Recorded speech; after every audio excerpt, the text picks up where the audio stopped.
if you are seeing this, can you please come home to your family? They really do miss you. And if anybody knows where Adam is, please contact the Ontario County Sheriffs so this way the family can know how he is and that he's okay. This is 31-year-old. Right off the bat, Shorty. Rose. If Adam is not contacting you, he doesn't want to be contacted. And he ain't gonna come home. Rose Chase, as alluded to during this news clip. Or he unable to come home, physically unable to come home, or he don't want to come home. Come on, Rose. Come on now. Rose's husband and high school sweetheart, Adam, had been missing for about 6 weeks before this video was shot. For most, her strange behavior can be felt within the first few moments, as her eye direction shifts all around the room, seeking affirmation from those surrounding her. And it sound kind of like the way she sounded like someone has a freaking gun to her head, like, you say this, like, or else, you know. She sound like she don't want to be here. Constantly refers to their family as his family, or as she put it, your family instead of our family. Can you please come home to your family? She does this again by stating how much they miss him instead of we. They really do miss you. If there is one thing to take note of as we dive deeper into this video, it's that Rose is a horrible liar. Let's now start at the beginning. On June 14th, 2012, in a home located at 2215 Mott Road in Ontario County, New York, a 31-year-old man named That's where I'm from.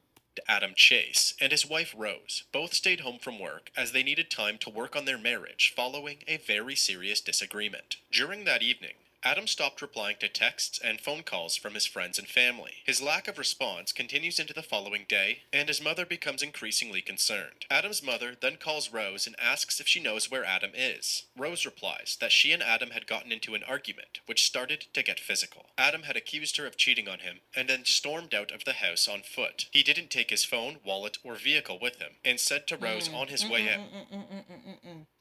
One thing I do know, if you're planning on going somewhere, I didn't get did it say in 2012? All right, so definitely gonna carry your wallet on you, 100%. If you're planning to leave, like you're planning to go somewhere, you're going to take your wallet with you, even above the phone. Now the phone, especially if you have your, like, you know, someone is looking out for you apart from your partner,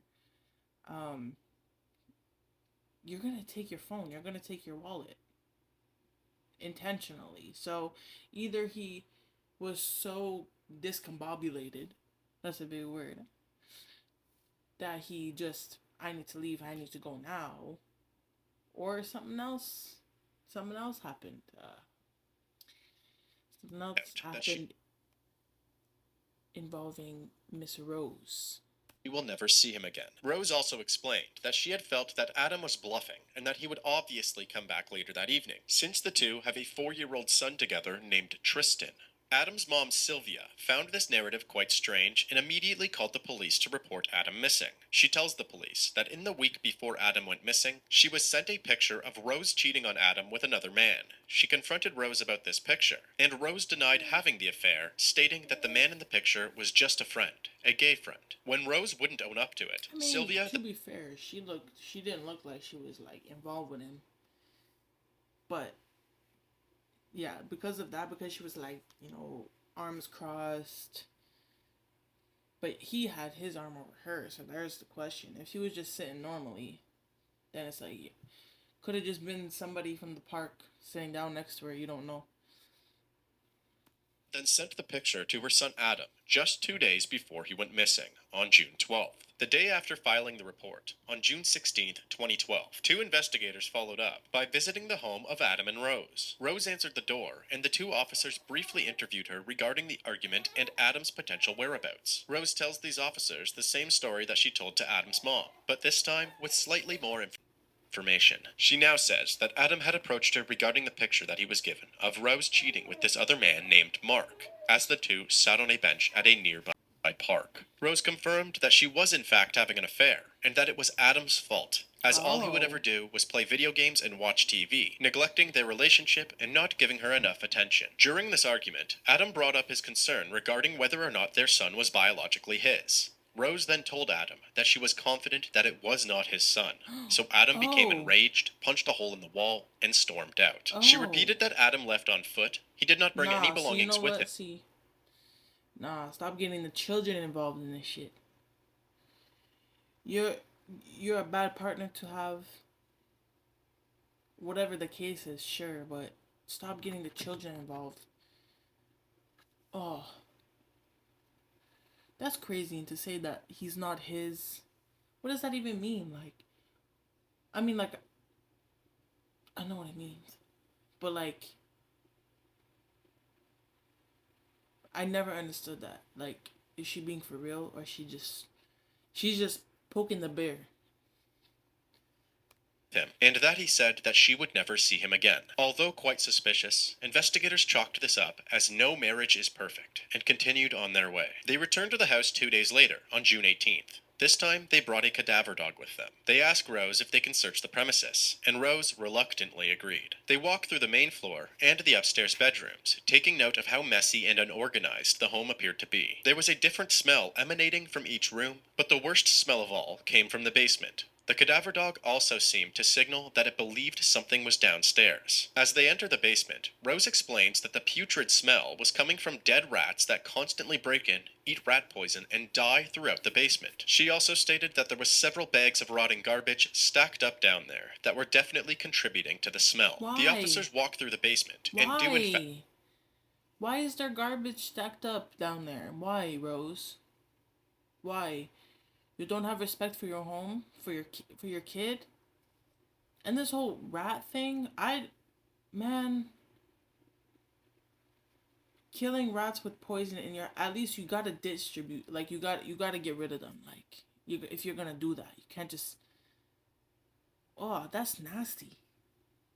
Fact, see a massive pile of garbage, as well as several different dead and decomposing rodents. They do not spend long, but they are inclined to believe that Rose's claims regarding the smell are accurate. They then leave and thank Rose for her cooperation. The next day, on June 19th, 2012, Adam's mother and father both received the same identical text message from Adam. Chase's sisters say there were 2 texts on June 19th, one to each of their parents. It said, staying with a friend in Canandaigua, need time to think. After receiving these messages, Sylvia immediately places a call to Adam's phone, which is quickly forwarded to voicemail. They both felt that this message was strange and not sent by Adam. Investigators quickly determined that these messages were sent from the city of Canandaigua, but when police responded to the area where the messages came from, Adam was nowhere in sight. Over the following 5 months... I'm gonna say this from what I think to be true. This is an observation. If, throughout his life, Adam, multiple times he had turned off his phone and left and gone to his friend's house to need some time to think. Like, he's done this multiple times, okay. But if you're a grown man and all of a sudden you're not disappearing, but kind of like you ghosted most important people, and then saying that I'm spending, like, if you know what I mean, like, if it's a pattern, okay, it's a pattern. He's done this before, boom. But out of the blue, just doing it is like something really must have had triggered him to do that, or it's just a lie. It wasn't him. Because especially the family, like the immediate family, knows. They say, oh yeah, he used to do this all the time. Like, he used to just wander off. He used to go ghost, and that's why they do was it 48 hours for a missing person, because some people just need that time. They do it on purpose. They go ghost for a reason, you know. Search efforts ramped up, and Adam's family continued to contact news stations with the hopes of locating their missing son. Ontario County Sheriff's deputies are asking for your help tonight finding a missing man. They say 31-year-old Adam Chase went missing on June 14th. Adam, if you can hear this, you have a place to come home to. Call me, email me, whichever. Just come home. That's it. Rose would attend these news interviews and press conferences with the rest of the She looked like the devil, man. Oh my God, she looked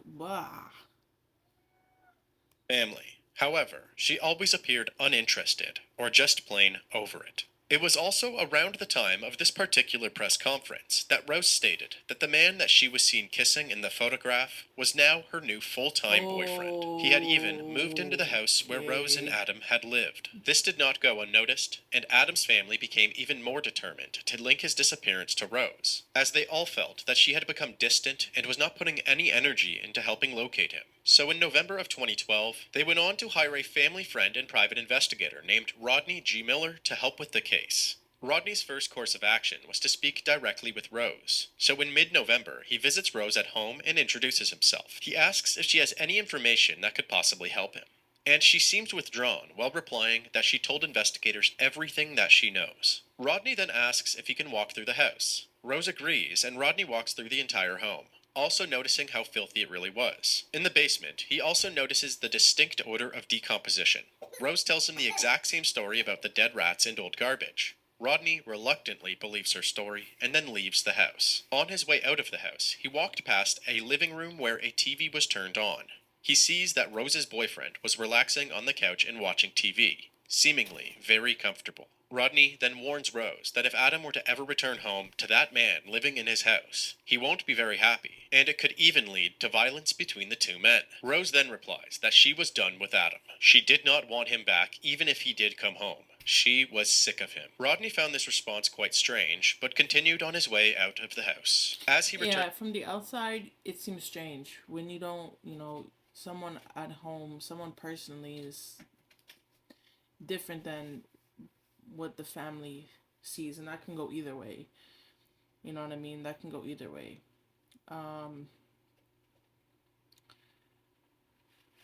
Because we don't know the type of husband or partner that Adam is, right? Only Rose knows that, and their son. Turned to his car. He felt certain that Rose was far more involved in Adam's disappearance than she has been saying she is. He contacts Adam's parents and tells them that he's fairly confident that this should not be a missing persons case. Instead, that he believes that a homicide has taken place. Over the following weeks, Rodney hatches a plan. He was determined to corner Rose into admitting that more had happened to Adam than she was leading on. So he locates Rose's usual babysitter named Sandy and asks her to help him out. She agrees, and they discuss the plan. Shortly after speaking with Rodney, Sandy was then contacted by Rose on December 12th, and Rose had asked if Sandy could take her son Tristan for the night. Sandy says no problem, and so Rose drops off her son for the night. She returns the next morning, on December 13th, to pick him up. When she arrives, Sandy tells her that she had heard that the police had made a breakthrough in Adam's case and were planning to make an arrest sometime over the next 48 hours. Apparently, Rose immediately started to shake, and her skin turned extremely pale. She then said that she needed to go. As soon as Rose drove off, Sandy called Rodney and told him,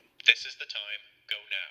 So Rodney drove straight to Rose's home and approached her as she was entering the house. He informed her that he had built a strong enough case against her that he believes that she will be charged with murder over the next 48 hours. He says that he may be able to help her as long as she tells him where she buried Adam's body. He also stated that he knows that she had the body in the house based on the way it smelt when he walked through it.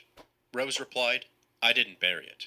I burned it." She then explained that Adam's body had been in her basement for several weeks and had heavily decomposed. She then loaded him into the car piece by piece and drove his remains to her mother's property on Haggerty Road in Potter.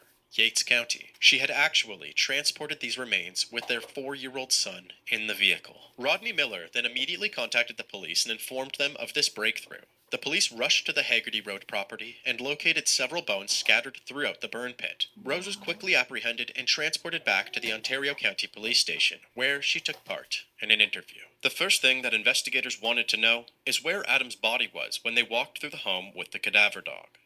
So when we were in there the night that we came over, me and Investigator Durgan, where in the basement was he? The part that I told you the light wouldn't work. Bless you. I had skids along the wall. She doesn't even know that she's going down for murder. She's so nonchalant. She doesn't even understand. As soon as she starts to click, she's gonna lose her mind. She's gonna lose her mind. Because of her son. And he was underneath all this stuff that was in that corner. Okay. All right. I want to know how she did it. I want to know how she did it. And like how she killed him initially. And God forbid that boy was there. Oh my God. How'd you get in there? Problem solved. Fiverr's got talented freelancers for anything we need. Yeah! I tracked him. By yourself? Mm-hmm. And he's a pretty big guy. And, you know, when somebody can't move, it's hard to move them. It was very difficult. Okay. I will admit it was difficult. They then asked Rose to explain what actually happened to Adam that caused his death. The day that he called into work, is that when this happened? Yes. Okay. Well, what happened? Him and I called into work so this way we could work things out. Okay. He went back to sleep after he called up his boss. Okay. I tried waking him up. It took me a while, but he finally got up. He went upstairs to grab a smoke. Then he started to go on the computer, and I go, I thought we were going to talk about this. Started arguing again about the fact that Mark kissed me. And I go, yes, it was only a kiss. And he goes, well, you told me last It wasn't night. only a kiss. It's not only a kiss. Like, you're in a full relationship. You're not happy in the relationship, fine, but leave the relationship. Then move on. Like, it's so messed up. And this goes for men and for women. It's so messed up. You're unhappy with someone and you don't want to make it work. Leave them. Let them know. Communicate that with them. That we're going to get a DNA test done on Tristan. I told him then, no need, Tristan's not yours. He got furious, punched the wall. Okay, and that was the hole that we saw, right? I went to grab him. He did push me Bless away. you. I went to grab him again, and I don't know how, if he tried to push me away again, or if I tried to grabbed him wrong, but his foot caught the stairs, and he tumbled down the stairs. You pushed him down the stairs, shorty. Like you pushed him down the stairs. You pushed him down the stairs. Come on now. Because I remember it was a sunny day, and the light was coming in from the window right there. So I grabbed him. He went to push me away again. That's when his right foot caught the edge of the stairs, and he just tumbled. The biggest problem with Rose's story is that if it really was an accident, all she would have needed to do is call 911 to report the fall, which would have gotten Adam That's immediately. the biggest thing where people catch themselves and they get caught. What do you do immediately when it happens? Like, if you're completely innocent and the situation is completely innocent, or if you have a conscience, you made a mistake, 911 is being called. 911 is being called. Like, and they will hear it in your voice. They they will see it in the way you respond. But if something happens and you don't call 911, automatically, automatically, why would they not look at you? Like, this is the thing. Like, take yourself outside of your shoes, put yourself inside of the investigator's shoes when they're trying to figure out what had happened to this man, why he lost his life. They're gonna look at every detail, and then you, as the partner, immediate partner, you're the first person they're gonna look at. It's not a question. Immediate medical attention. Since the remains were already destroyed, there was not enough evidence to determine whether or not Rose's story was even credible. That being said, this statement from Rose is what investigators had to work with in order to gain a conviction against her, be it truthful or not. So they ask her directly why she didn't call the police. I guess what I'm having trouble with is if this was him falling down the stairs, why do we go through all this? I mean, what do we go through all this for? I'm just, help me figure this out, because At first, I thought everyone was gonna think it was a murder. That I offed him on purpose. And then after I hid the body, and the dogs came in, I thought I got pretty lucky. I was gonna turn Why you got lucky for what? Because you're getting away with something you did? What do you mean you got lucky? What does that even mean? You got lucky. And then she's saying here that she's gonna turn herself in. Why would you turn yourself into something that you didn't do? You're just reporting. If something happens, all you're doing is reporting, not turning yourself in. You did it, shorty. You think you're running around, like you think you're saying the right things and you're not saying the right myself in things. several times. But the thing that kept shying me away from turning me Is your son. myself in was how his family acted. Why does what that do you mean by matter? that? As in, what they were doing was, pissing me off. How about they were, saying that I did all this stuff without physical evidence, and it really pissed me off, and I just But you did do it. wanted. So this drags on mostly because of their treatment of you after this happens? Correct. Is that, okay, alright. Not only is Rose a horrible liar, but she is also deluded while exhibiting symptoms of obsessive-compulsive disorder and narcissistic personality disorder. Instead of trying to save her high school sweetheart's life, she became convinced that everyone around her would immediately believe that she was a murderer. So she took every step that she could think of to remain in control of their perception, while having no regard for human life.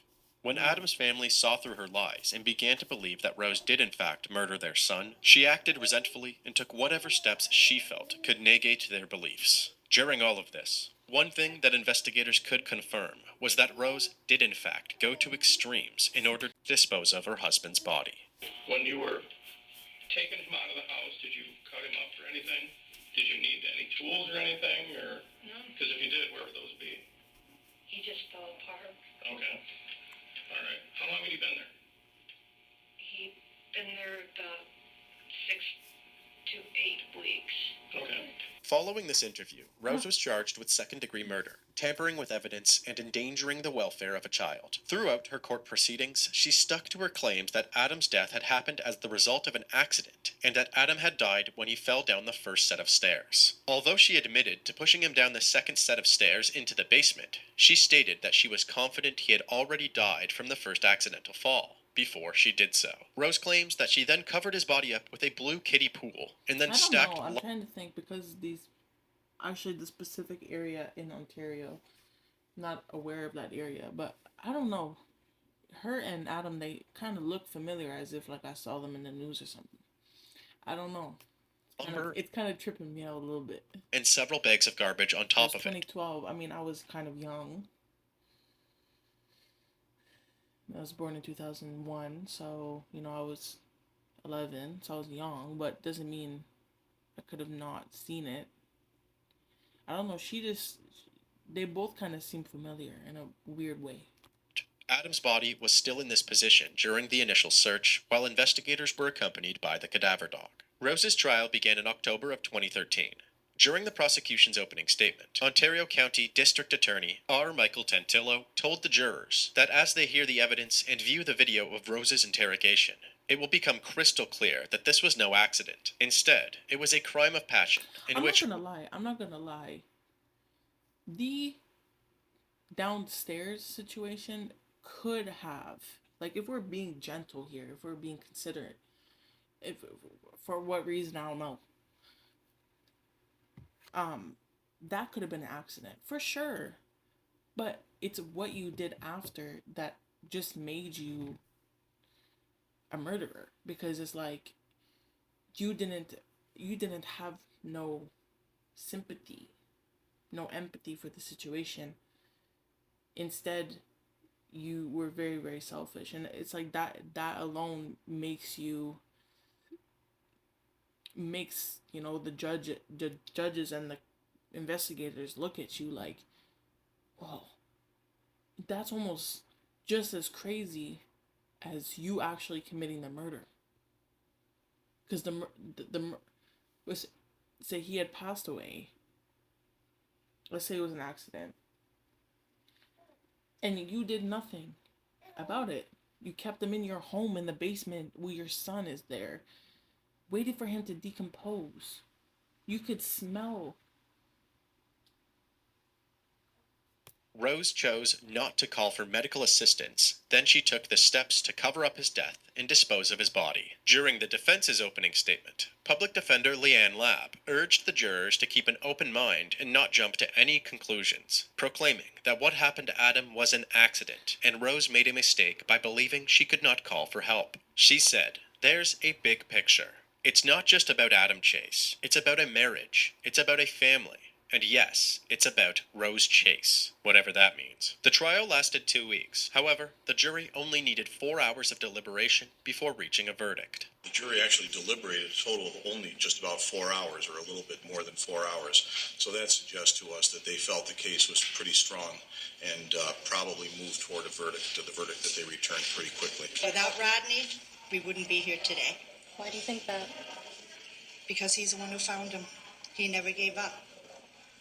I'm happy she was convicted. We worried when some of the testimony was replayed. It always puts that lump in your throat that you wonder what they want to look at or what they want to consider. But If there's something ever bothering you that's keeping you up at night, or first thing in the morning, that's a thing on your mind, or I feel like I should do this, or I should check on this person, like, just do it, man. Just do it, because that's your gut telling you something. And most of the time you're going to be right. Most of the time. Or you're going to be close, or you're going to find something else. You're going in for this, but you find something else that's just as important. in my heart, I knew God was going to take care of me. He helped me find him. I knew he'd take care of me. But the jury did a good job. And Mike Tantillo, for what he was given, you couldn't ask for a better DA as far as I'm concerned. Obviously, the work of Rodney Miller was fantastic, and I think Sylvia's right. This case may not have been solved without his doggedness. A lot of that is also due to the Chase family, because they are the people that kept the pressure up on Rose Chase, and I think set up her state of mind when she actually gave this all up in December. And I don't think that would have happened without the Chase family keeping the pressure on the way that they did. After the verdict was read, Rose was given a chance to speak. She said, "I could stand here and tell you a heartfelt apology for what happened, but my friends know what's in my heart and that I'm not a bad person." Rose Chase was sentenced to 24 years to life and an additional 1.5 years for endangering a child. The child endangerment conviction was overturned in February of 2018, claiming that it was not based on legally sufficient evidence. Rose Chase, the Ontario County woman convicted of killing, dismembering, and burning her husband's body in 2012, had a misdemeanor conviction reversed last week. Court documents say Chase was not guilty of endangering the welfare of a child. That charge had stemmed from her then 4-year-old child riding in the car with her as she transported remains of her late husband from Ontario County to Yates County. Her convictions of second-degree murder and tampering with evidence both stand, and she's currently serving a sentence of 24 years to life. Rose Chase is currently an inmate at the Bedford Hills Correctional Facility, a maximum security prison for women in Westchester County.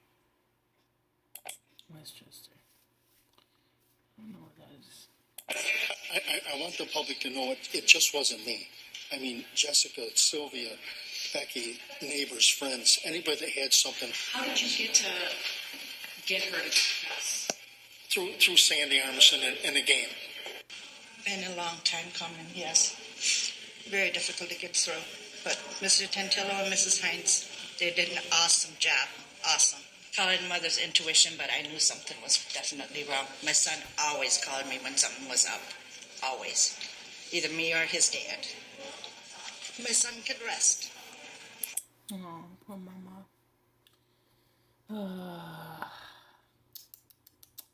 What a shame, Rose. What a shame.